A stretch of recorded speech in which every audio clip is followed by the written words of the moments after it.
ആദ്യം തന്നെ ഡിബേറ്റ് എന്ന് പറഞ്ഞാൽ നിങ്ങൾക്ക് ഒരു കാര്യം, ഒരു ആർഗ്യുമെന്റ് ഉണ്ടാവും അല്ലെ, ഒരു കാര്യം, ഒരു ടോപ്പിക്കിനെ പറ്റിയിട്ട് ഫോർ ഓർ അഗെയിൻസ്റ്റ് നിങ്ങൾക്ക് ഒന്നെങ്കിൽ അതിന്റെ കൂടെ ആർഗ്യൂ ചെയ്യാം, അത് ശരിയാണെന്ന് പറഞ്ഞിട്ട് എന്ത് വേണം ടോപ്പിക് ആയിട്ട് അതിന് ഫോർ എന്ന് പറഞ്ഞാൽ എന്താണ്, അത് കറക്റ്റ് ആയിട്ട് അങ്ങനെ തന്നെ എഴുതി വെക്കാം. ഓക്കെ, പിന്നെ എന്താണ് എഗൻസ്റ്റ് എന്ന് പറയുമ്പോൾ എന്താണ്, എഗൻസ്റ്റ് എന്ന് പറയുമ്പോൾ എന്താണ് അതിന്റെ എതിരായിട്ട്. ഇപ്പൊ നല്ലതാണോ മോശമാണോ നിങ്ങളുടെ അഭിപ്രായം ഒന്നും ഇവിടെ മാറ്റർ ചെയ്യില്ല. ടോപ്പിക്കിന് ഒന്നെങ്കിൽ ഫോർ ആയിട്ട് ക്വസ്റ്റ്യൻ പറയും, അല്ലെ എഗൻസ്റ്റ് ആയിട്ട് പറയും, അതിനനുസരിച്ച് തന്നെ എഴുതാം. Ready? Yes. Appukuttan writing to Thomas Kutty അല്ലേ. അപ്പൊ എല്ലാവർക്കും മനസ്സിലായി, ഹരിഹർ നഗറിലെ പേരാണ് ഞാൻ ഉപയോഗിക്കുന്നത് അല്ലേ. അപ്പോൾ ഡിബേറ്റിൽ അങ്ങനെ ഉണ്ടാവും. അപ്പൊ ഡിബേറ്റിലെ കാര്യങ്ങൾ ഇൻഫോർമേറ്റീവ് ആവണം, വെൽ റീസെന്റ് ആയിരിക്കണം, പെർസ്വേസീവ് ആയിരിക്കണം, ഓർഡർലി ആയിരിക്കണം. ഞാൻ എന്തിനാ ഇതൊക്കെ പറയാൻ കാരണം, നിങ്ങൾ വെറുതെ കയറിയിട്ട് പറയരുത് അയ്യേ അത് ശരിയല്ല നിങ്ങൾ ഇങ്ങനെ ചെയ്യരുത് കേട്ടോ, ഇത് മോശമാണെന്ന് പറയരുത്, അങ്ങനെയൊന്നുമല്ല. കാര്യങ്ങൾ ഇൻഫർമേഷൻ ഉണ്ടാവണം, കാര്യത്തിൽ മീനിങ് ഉണ്ടാവണം, അതാണ് ഇൻഫോർമേറ്റീവ് എന്ന് പറയുന്നത്. നിങ്ങൾക്ക് വേണേൽ പറയാം ഇങ്ങനെ ചെയ്താൽ പ്രശ്നമാണ്, അങ്ങനെ ആവും എന്ന് പറയാം. വെൽ റീസൺഡ് ആയിരിക്കണം, നിങ്ങൾ പറയുന്ന കാര്യത്തിന് ലോജിക് ഉണ്ടാവണം, സെൻസ് ഉണ്ടാവണം, സെൻസിബിലിറ്റി ഉണ്ടാവണം, സെൻസിറ്റിവിറ്റി ഉണ്ടാവണം, ഓക്കെ, എല്ലാം ഉണ്ടാവണം. അതാണ് വെൽ റീസണിങ് എന്ന് പറയുന്നത്. വെറുതെ കയറിയിട്ട് ഓരോ കാര്യങ്ങൾ പറയരുത്. പിന്നെ പെർസുവേസീവ് ആയിരിക്കണം. ഞാൻ നിങ്ങളോട് പറയാണ് അലക്സ് ഇംഗ്ലീഷ് അടിപൊളിയായി പഠിപ്പിക്കും, അതിന് റീസൺ തരാണ്, നിങ്ങൾ വിശ്വസിക്കും, നിങ്ങൾക്ക് അത് പ്രൂവ് ചെയ്ത് കാണിച്ചു തരും. അതാണ് പെർസുവേസീവ് എന്ന് പറയുന്നത്. നിങ്ങൾ എന്താ ഇവിടെ ഇരിക്കാൻ കാരണം നിങ്ങളെ നന്നായിട്ട് പെർസുവേഡ് ചെയ്ത് നന്നായിട്ട് പഠിപ്പിക്കാൻ ഞങ്ങൾക്ക് പറ്റുന്നുണ്ട് അല്ലേ, അതുകൊണ്ടാണ്. അപ്പൊ നിങ്ങൾ ഡിബേറ്റിൽ എഴുതുമ്പോഴും വെറുതെ ഓരോ മണ്ടത്തരം എഴുതി വെക്കരുത്. നിങ്ങൾ എന്താണ് ആ ഒപ്പോണന്റ് അല്ലെങ്കിൽ ജഡ്ജസിനെ പെർസുവേഡ് ചെയ്യണം, അവരെ ഇൻഫ്ലുവൻസ് ചെയ്യണം.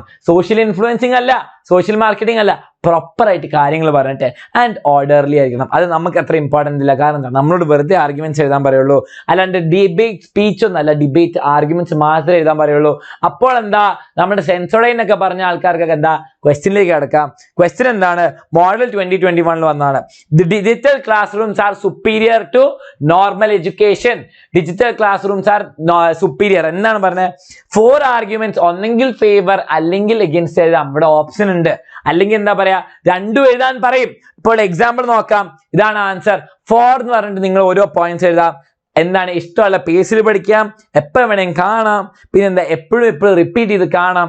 പിന്നെ 4ാമത്തത് ആനിമേഷൻസ് വീഡിയോസ് വെച്ചിട്ട് അടിപൊളിയായിട്ട് പഠിക്കാം. പിന്നെ എന്താണ് വേണ്ടത്, എഗൻസ്റ്റ് ആയിട്ട് എഴുതാം. എന്താണ് പ്രോപ്പർ ഇന്ററാക്ഷൻ കിട്ടില്ല, ബോണ്ട് ഉണ്ടാവില്ല, എന്താണ് കുറച്ച് ഇൻസെന്റീവ് ഉണ്ടാവില്ല, നിങ്ങളൊന്നും കുറെ നേരം കേട്ടിരിക്കില്ല അല്ലെ, മടുക്കും, ലൈക്ക് ബട്ടൺ ഒന്നും അടിക്കില്ല, അതാണ് എഗൻസ്റ്റ് പറയാനുള്ള. ലൈക്ക് ബട്ടൺ അടിച്ച വേഗം.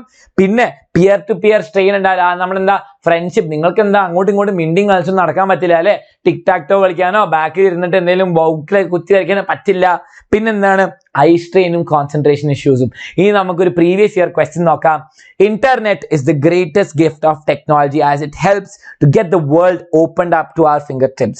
But today, even school children are misled by cyberspace. Cyberspace na chapter nale. In order to sensitize students about the pros and cons of cyberspace, your school has decided to conduct a debate on the topic, Internet is the greatest villain to 21st century. Adeyda.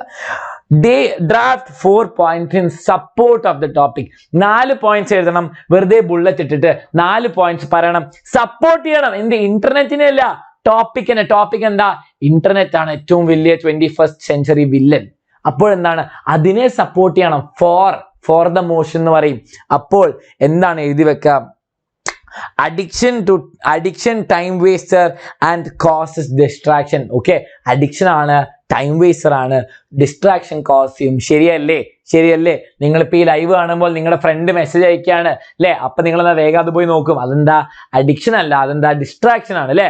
അപ്പോൾ internet അങ്ങനെയുണ്ട്. പിന്നെ depression, loneliness and isolation. ഇത് ഞാൻ നിങ്ങൾക്ക് ഇപ്പോൾ bullet point ആണ്, ഇത് elaborate ചെയ്ത് എഴുതണം, കുറച്ചുകൂടി ഇലാബറേറ്റ് ചെയ്യാൻ സെന്റൻസ് ആക്കിയിട്ട് എഴുതാം.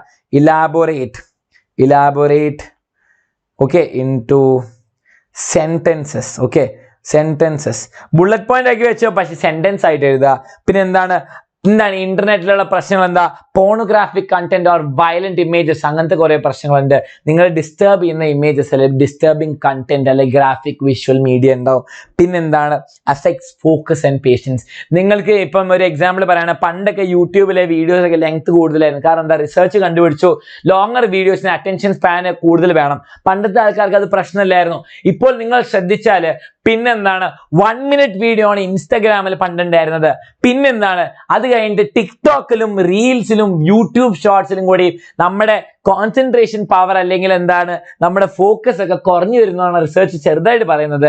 എത്ര എവിഡൻസ് ആണെന്ന് എനിക്കറിയില്ല, പക്ഷെ നമ്മൾ കുറഞ്ഞു വരുന്നതോറും നമ്മൾ എന്താ കുറെ കൂടുതൽ കാണാൻ തുടങ്ങും അല്ലെ, കുറച്ച് ഷോർട്ടനായി വരും. അതുകൊണ്ടാണ് റീൽസ് ഒക്കെ ആൾക്കാർ ഇറക്കുന്നത്, അല്ലാണ്ട് വെറുതെ വീഡിയോ എടുക്കുന്നതിന് പകരം ഡോക്യുമെന്ററീസ് ആണോ കാണാം, അല്ലെങ്കിൽ നിങ്ങൾ 5 മിനിറ്റ് യൂട്യൂബ് വീഡിയോ ആണോ കാണുക, അല്ലെങ്കിൽ നിങ്ങൾ എന്താ ഡാൻസ് വീഡിയോ 5 മിനിറ്റിനെ കാണോ, അല്ലെങ്കിൽ റീൽ ആണോ കാണുക, അല്ലെങ്കിൽ ടിക്ടോക്ക് ആണോ കാണുക 10 സെക്കൻഡ് ഒക്കെ.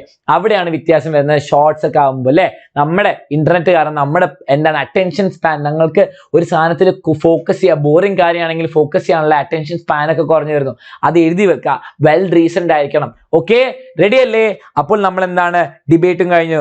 Your goals in conducting a debate on the topic walking is a noble and virtuous task. Write 2 arguments, one in favor and one opposing it. ഒരു ഫേവറബിൾ ആർഗ്യുമെന്റ്, ഫോർ ആക്ഷൻ എന്താണ്, and against the motion എഴുതുക. എന്താണ് answer വരുന്നത്? In favour of walking. Walking എന്താണ് നിങ്ങൾ favour ആയിട്ട് എഴുതുക. എന്താണ് വാക്കിംഗ്, എന്താണ് എഴുതുക? സിമ്പിൾ. ഞാൻ ഇവിടെ നടക്കുന്നതാണല്ലോ, നടക്കുമ്പോൾ എന്താ കാര്യം? അലൻ സാർ എന്തിനാ അതൊക്കെ ചെയ്യുന്നത്? 6 പാക്കിന് വേണ്ടിയിട്ടാണോ? അല്ല, നമുക്ക് എന്താ ഒരു എനർജിക്ക് വേണ്ടിയിട്ട്. Walking can help you lose your waste line. Allen sir ഇതിന് വേണ്ടിയിട്ടാണല്ലേ ചെയ്യുന്നത്, തടി കുറയ്ക്കാൻ വേണ്ടിയിട്ടാണ് അല്ലേ, ബ്ലഡ് പ്രഷർ കുറയ്ക്കാൻ വേണ്ടിയിട്ടും. And risk diabetes, 2 types of diabetes ആണെന്നു. ടൈപ്പ് 2 ഡയബറ്റീസ് ആണ്. നിങ്ങൾ അത്ര കറക്റ്റ് ആയിട്ടൊന്നും എഴുതണ്ട. എന്താണ് ഹെൽപ്സ് മെയിൻറ്റെയിൻ യുവർ ബോഡി എന്നൊക്കെ പറയാം, ഹെൽത്തി ആക്കിയിട്ട്. Walking can help you build social support and make new friends who will encourage you to walk every day. നിങ്ങൾക്ക് കുറച്ച് ഫ്രണ്ട്സ് ഉണ്ട്, ക്രിക്കറ്റ് ഒക്കെ കളിക്കാനുണ്ടെങ്കിൽ എന്താ രസമല്ലേ, പുറത്തൊക്കെ ഇറങ്ങി കളിക്കാൻ വേണ്ടി ഒരു രസമാണ്. അല്ലെങ്കിൽ നിങ്ങൾ ഇവിടെ ഓൺലൈനിൽ നിന്ന് PUBG കളിച്ചുകൊണ്ടിരിക്കും അല്ലേ, അപ്പോൾ അതൊക്കെയാണ് പറയുന്നത്. സോഷ്യൽ ലൈഫ് ഉണ്ടാവും, നല്ല സപ്പോർട്ട് ഗ്രൂപ്പ് പോലെ ഉണ്ടാവും അല്ലേ. പിന്നെ എന്താണ് opposing walking. Walking does not burn much calories as high intensity forms of exercise. അങ്ങനെ പറഞ്ഞാൽ എന്തും ചെയ്യാം അല്ലേ. വാക്കിംഗ് എന്ന് പറഞ്ഞാൽ നിങ്ങളെ എല്ലാ അസുഖത്തിൽ നിന്ന് പ്രൊട്ടക്റ്റും ചെയ്യില്ല, എല്ലാം എക്സസൈസും ചെയ്യിപ്പിക്കില്ല. May increase appetite. അതൊരു ശരിയാണ്. നടന്നാൽ നിങ്ങൾക്ക് വിശക്കൂല്ലേ? യെസ്, നമുക്ക് എന്താ അതൊക്കെ നടന്നൊക്കെ പോയി കഴിഞ്ഞാൽ ഒരു പൊറോട്ടയും ബീഫൊക്കെ അടിക്കാൻ തോന്നും. അതുപോലെ തന്നെ അത്രേ ഉള്ളൂ. ഫോറും എഗെയിൻസ്റ്റും പറഞ്ഞു ഒരെണ്ണം ചോദിച്ചിട്ടുള്ളൂ, പക്ഷെ 2 കൊടുത്തു. അപ്പൊ ഡിബേറ്റും കഴിഞ്ഞു.